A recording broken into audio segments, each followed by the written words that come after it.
distinguished presidents, friends, buongiorno, and thank you to Professor Accademia for that kind introduction. Can I get my PowerPoint up? Great, thank you. I've interviewed 5,000 people concerning 80 armed conflicts for my Peacebuilding Compared projects. I study how restorative diplomacy works when it does work well. The Balzan Foundation will fund continuation of that process of data collection for another 30 wars. With crime, restorative justice means restoring victims, restoring offenders, and restoring communities as an alternative to putting people in jail. Its essence is relational justice, deep listening to adversaries. Some costly interventions to prevent crime are more effective than restorative justice. Few are as cost-effective. There have been 8 meta-analyses of the effectiveness of restorative justice with different selection criteria. Despite the fact that each covers a different suite of studies, all 8 reach basically the same conclusion, that restorative justice achieves a statistically significant reduction in crime, but effect sizes are modest compared to the most effective interventions. But restorative justice has even more powerful benefits, bigger effect sizes for victims of crimes on things like post-traumatic stress symptoms. The meta-analyses don't consider how victims' contributions to violence occur when victims strike back. That's a profound point when we consider ways restorative justice can prevent wars, gang wars between organised crime groups, war between insurgency militias or national armies. My research is about the idea that crime cascades to more crime, war to more war, crime cascades to war, and war cascades to crime and to suicide. Restorative justice is a transformative intervention to disrupt war, crime, and suicide cycles of cascades. Why does the, can I go to the next slide? Please, next slide. Do I have a, thank you. So this 2024 book is about that. Why does the United States have many times more mass shootings than other countries? Answers are not necessarily about how different America is. One explanation is that the United States will have more mass killings than other countries in future because it has had more mass killings in the recent past. It will get involved in more future wars than other countries because it has fought more wars in the recent past. For that reason, it also has more homicides and suicides on its own soil than it would have had without fighting those wars. So many of them. Daughters of Australia's Vietnam War veterans suffer more rape victimisation than other women. Cascades of violence are intergenerational. Like epidemiologists who disrupt virus contagions that reproduce themselves, criminologists must focus on the idea that reconciliation and relationships can disrupt contagions of crime and war. So the first 2 books here are about those cascade phenomena. My theory specifies slavery as history's most critical cascade of violence. We cannot understand why ancient Rome was so violent in subjugation of its own people and other peoples without understanding how ubiquitous ancient Roman slavery was. More recent waves of slave trading have a bigger impact today. Latin America and the Caribbean is a region with the highest homicide rate, the widest income inequality today, because that was where the greatest surge of African slave trading was felt, and also where genocide against Indigenous peoples was most bloody. On the African side, the African states most decimated by giving up most slaves for the Americas are the countries today that perform worst on the Human Development Index. Slavery helps explain why the United States has long had the highest crime rate among Western democracies. This may seem speculative to you, but also consider that within the US, the southern counties that received most slaves are counties today that have extraordinarily high homicide rates compared to the rest of the United States. Slave societies cascade crime, war, economic exploitation, and cultures of domination, as do apartheid societies, for example. I'm critical of restorative justice theory for straying too far from its early emphasis on punitive culture as an antithesis of restorative culture. Researchers observed that restorative circles do agree on punitive remedies quite often. Revisionists therefore concluded that it's important to theorise restorative justice as unopposed to punishment. This presentation ends with an alternative restorative theory of what the punitive should look like. All of us can contribute to a more peaceful world, a Balzan objective that resorts to domination less, and restorative dialogue more to solve problems. Little people contribute to big campaigns against modern slavery, to the peace movement. Restorative justice is deeper than a practice. It's a way of living, a caring, relational way of being. So, with the war in Ukraine, we must listen with compassion to those who believe that it's right and just to keep fighting Russia because Russia is an aggressor, just as it's important to listen to those who want practical peacemaking to end the killing. In the Indonesian wars between Christians and Muslim militias 20 years ago, peace at the local level came from many individual acts of kindness and reconciliation. The Christian priest picks up an old Muslim couple whose house and car has been burnt by his Christian congregation and takes them on a hot day, gives them a ride to the markets and back. A respected Muslim woman gathers Muslims to walk together soon after the conflict has been reconciled to a church for the first time since the interreligious slaughter for the funeral of a Christian man who is highly respected.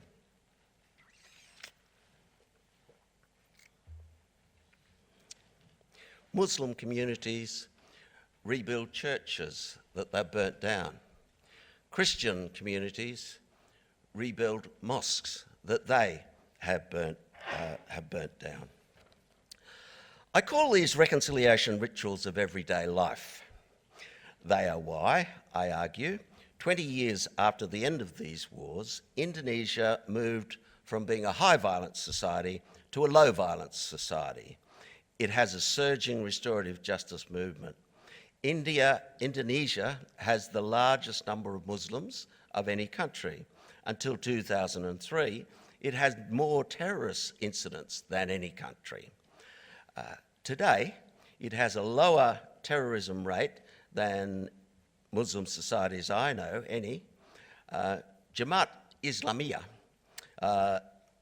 responsible for the worst incidents of terror, is still a powerful religious movement across Indonesia, running schools, mosques, but it's renounced violence as a strategy. Peacebuilding concludes that restorative healing was the heart of this Indonesian accomplishment in what also became the most important addition since the end of the Cold War to the society, the world of democratic societies. Restorative practices in primary groups also matter.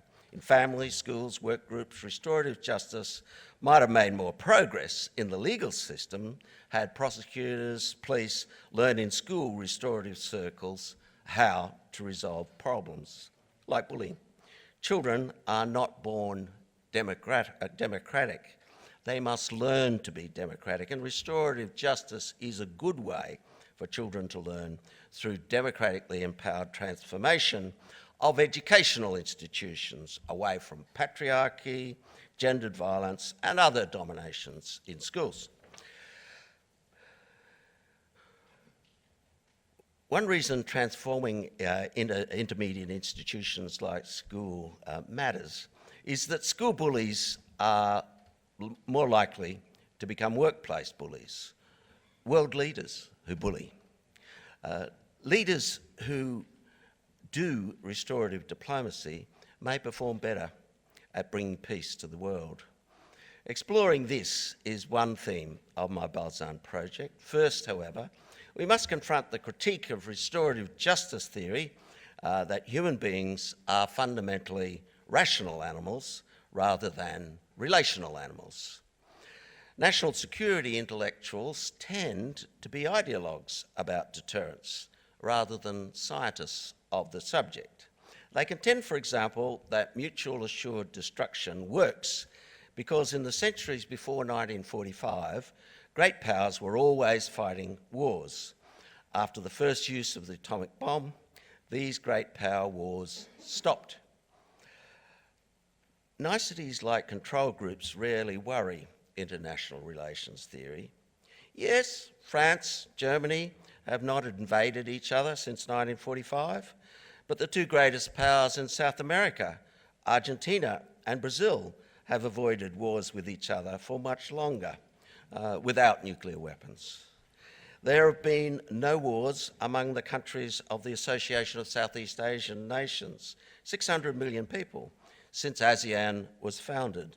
The ASEANs have no nuclear weapons. Could the very existence of ASEAN diplomacy, be one reason for the disappearance of wars among ASEAN states? I think so. Might it be that the best explanation of why EU states do not wage war against each other today is the very existence of the EU and its peace diplomacy? Could it be that the fact that France and the US have had nuclear weapons is not important to understanding the long peace within the European Union? That is my hypothesis. International relations scholars sometimes interested in work with control groups. This study analysed 210 instances of one state making an explicit compellant threat to use force against another to secure an outcome. It compared threats of states with nuclear weapons to threats by states with no nuclear weapons. Their conclusion, the evidence is clear, states that possess nuclear weapons enjoy no more success when making compellant threats. Policymakers learnt this early in the nuclear era. President Truman flew nuclear weapons into the Korean War theatre as a threat to an enemy without nuclear weapons at that time. North Korean and Chinese troops responded by surging south to multiply the slaughter until the war had killed 3 million people. Armistice dialogue ended that slaughter. Nuclear deterrence backfired. The international relations ethos of limited interest in control groups is quite unlike my fellow criminologists. Good criminologists are pessimistic that the severity of deterrent threats provides one of the good explanations of where crime rates are high. Sure, we think it's surprising that people are not so afraid of being executed that this does not improve deterrence. Empirical research of increasing rigour suggests that more potent punishments deter little. often not at all, often backfire. What does good social science research with control groups or randomisation show about punitive prevention of other problems? When I was a child, my grandfather would argue with my mother about his belief in the philosophy of spare the rod and spoil the child. Now we have the empirical evidence that my dear granddad was wrong and my dear mother was right in this debate, this family debate. Likewise, in my school, there were punitive teachers whose philosophy was frequent use of the cane. Today, we know the evidence is that readiness to resort to the rod produces worse outcomes in schools. Consider Nixon's war on drugs. That continues to this day.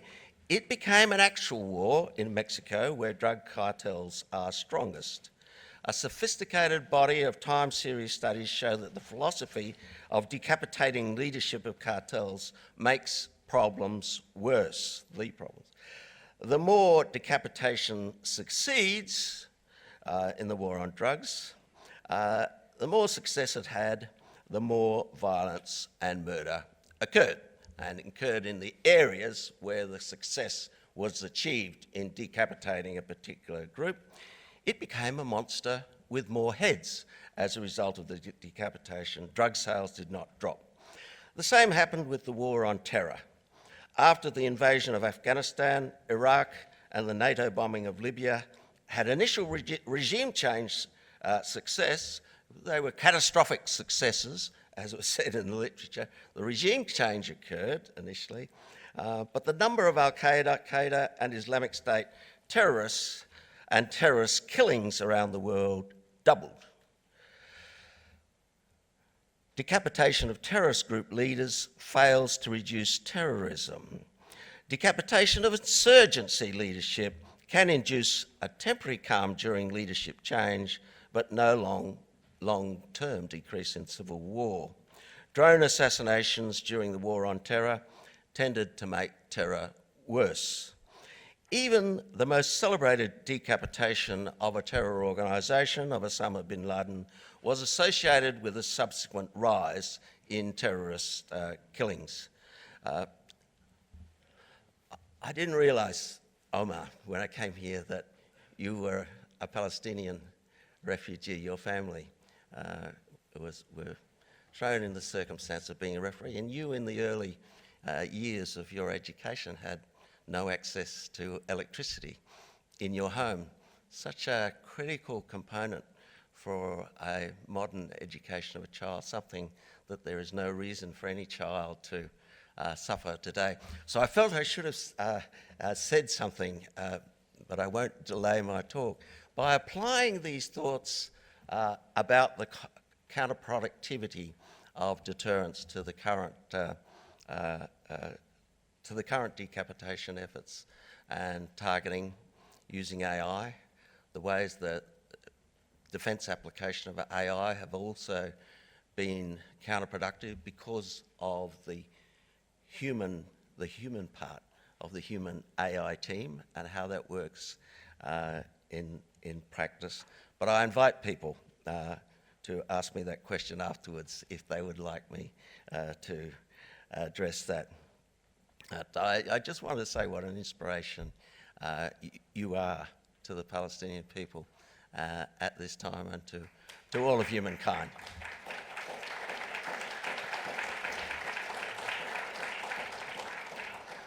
The data suggests that on all domains of social science for which we have quality evidence, that there's a defiance curve in response to escalating coercion that's steeper than the deterrence curve. Defiance goes up more steeply than deterrence. So deterrence works, but counter-deterrence works more powerfully, if you like. This is true for punishment in families, schools, crime control, decapitation of insurgencies, war on drug, war on terror. Bream and Bream conducted psychological experiments on how the defiance effects mostly exceeds a simultaneous deterrence effect. More than 100 randomised experiments in the Bream tradition on the effect of coercion establish a pattern that I summarise in this slide. The figure shows that escalating coercion on the x-axis produces simultaneously that top deterrence effect and the bottom defiance effect. And if you do the sum of those two graphs, you see the net compliance effect. That summarises the results of 100 or more studies. That's the red dotted line, is that net compliance. The net effect of coercion and compliance is the sum of these two curves. The Breams qualified the finding that deterrence begins to work more powerfully when defiance, when deterrence is extreme. Deterrence works least with extreme punishment when commitment to the deterred behaviour is passionate. So we get that with extreme sanctions, we get the red dots actually contributing to compliance rather than contributing to defiance. But that's not true in circumstances where there's a strong emotional commitment to the behaviour that we seek to deter. So the more Christians roamed through to the lions, the stronger Christianity grew. At the other extreme, with a freedom that is perceived to be, not perceived to be a fundamental freedom, defiance effects are slight and rational deterrence works well. For most of us, being able to park a car wherever we want is not a fundamental freedom. Therefore, moderate escalations in the size of parking fines work well to prevent cities being overwhelmed by cars.